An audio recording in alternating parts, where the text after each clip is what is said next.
when we think about the Internet Research Agency in that 2016 election, and people start to say, disinformation, misinformation, it was all aligned to one specific side. It never really is. It's always just about making people confused on either side. So it never has ever a focus on distorting towards one team or another. It's just about creating friction in democracy.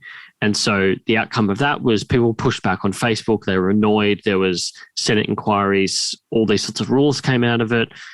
And I wonder, are we now just going to see the same thing with TikTok, where it becomes the next platform where our political angst is accentuated again? Or do you think there's potentially something else sinister there? Which way do you move towards? So the way that I explain it in the book, and the way that I explain it to all the people, is that I'm not the world's best journalist, right? Like, I'll be honest.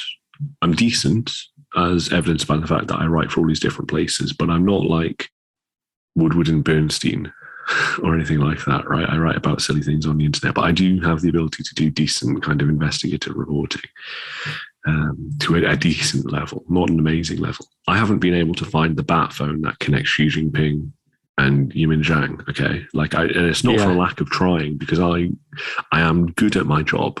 Like, I'm not the best at my job, but I am good at my job. And I wouldn't be sitting on a scoop like that if I could find evidence that TikTok is a deep state plot for China to exert its power, if it's that sort of thing. I think what's interesting is that there is an element of, you mentioned the Cold War and this idea of a new Cold War. I think that there is inadvertently a kind of parallel here between, the sort of 1980s, when we started to get Western pop music, McDonald's in Red Square and Levi jeans appearing in the Soviet Union, and kind of the knock-on effect on society of that, which, from what I understand, wasn't a deliberate thing by kind of the West to try and bring down the Soviet Union. It was just kind of a cause and effect in a way. TikTok, I don't think, is a explicit tool of the Chinese state, but we know that they have the Belt and Road Initiative, and we know that Xi Jinping has talked about like sending out, cultural emissaries to talk well about China and things like that, which makes a lot of sense. And I think that it's also interesting that you brought up this idea of like the political fury about Facebook and things like that. And I empathize an awful lot with the fact that people are concerned about TikTok because they have correctly diagnosed the issue, which is that social media is a big concern, and it is having kind of pernicious effects on all of us that we don't necessarily fully understand, and that I think the platforms involved don't necessarily fully appreciate how much they are able to affect us. But the actual, so we've diagnosed the illness, but the cause of it, we are incorrectly diagnosing as China is trying to overthrow the world. It's at least in the sort of idea of TikTok here. And I don't think that is the case. I think there are concerns around certain things like that, but like, I don't think it's here that one example really, really quickly. About 2 years ago, when I was doing publicity for my YouTube book, after it came out, I went on, I think it was the PM program on BBC Radio 4, which is like one of the big news programs on radio in the UK. And someone asked me, it was about like the time that the US Army was banning its soldiers from using TikTok and things like that. And the point that I made was like, it seems really stupid to do that, because if you're concerned that a Chinese spy is going to be watching your daughter's bedroom through the videos that they post on TikTok, if you ban TikTok, all they need to do is go to Facebook or YouTube and see the exact same video. It exists already. We post this stuff. Yeah. No, I totally agree with that. Look, I think TikTok is no different in its potential for disinformation or misinformation than any other platform. I've seen, you have to dig very deeply and look for these accounts, but I've seen state-run propaganda, but it's not anything that is unusual that you see on Twitter. In fact, they're more prominent on Twitter. They are passionately aware, and it's very clear to me that it's propaganda that they put out on Twitter. I actually think that like being at the forefront here in Australia and seeing how in depth this thing in China is, it's a little bit more complex, as we both know. It's never as black or white as people think it is. But, you know, the communist state and the entities that they own is very different to the tech group of people who run their own companies in China. And in actual fact, Xi Jinping is trying to recreate the days of Maoist China, let's call it, by making the state more socialist and less capitalist. And he's actually sidelined and in some cases persecuted ultra rich tech entrepreneur, and particularly the tech sector in China. Like Xi Jinping does not like the tech sector because he sees what it can do for giving people freedom and insight into their own lives. So that's the reason why Jack Ma and others have basically come into trouble with the Communist Party. And there's consistent talk about the fact that these entities could be broken up by the Communist Party in some way, or partially owned by state-run assets, etc. So I don't think TikTok is any different to Facebook.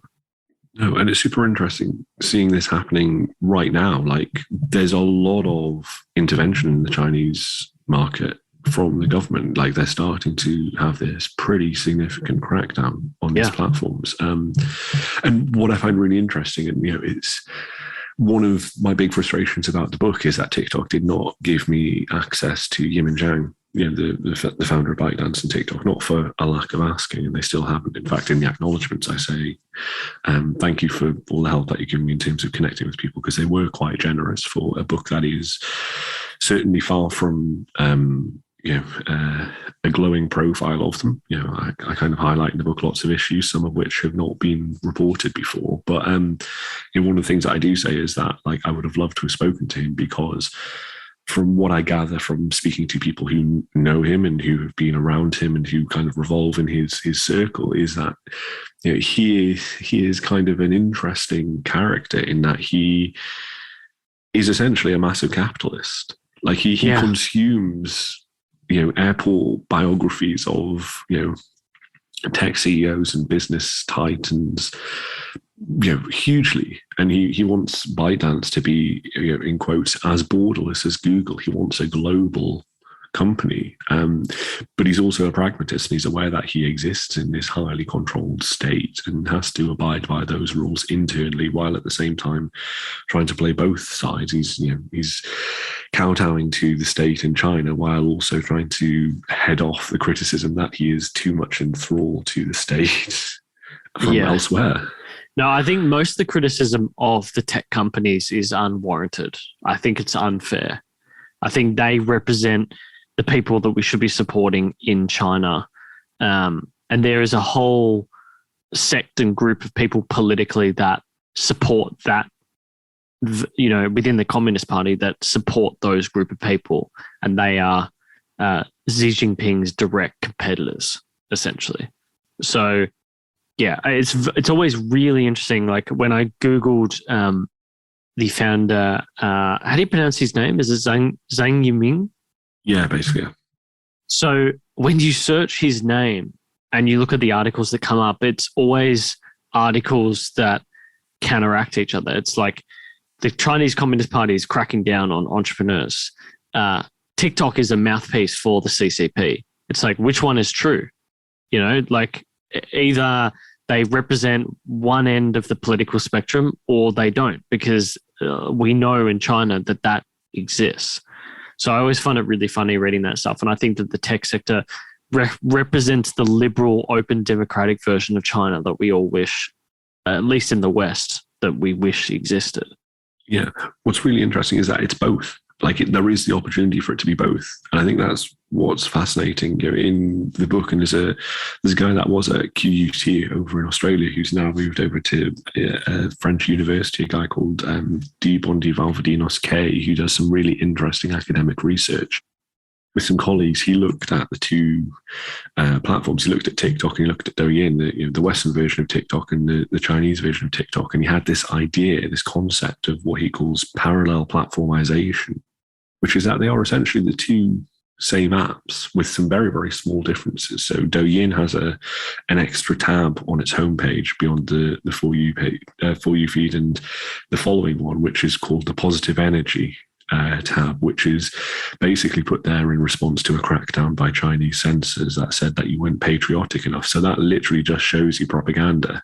And TikTok is a fascinating case study. That's kind of why I've latched onto it and been so intrigued by it, because it is this app that is trying to serve two masters at the same time and trying to keep both happy and struggling enormously, because you have China saying you're far too West and you need to kind of crack down on this, and you have the West saying you're far too Chinese and you need to crack down on this, and they're not going to satisfy either in doing that, because it's just not possible.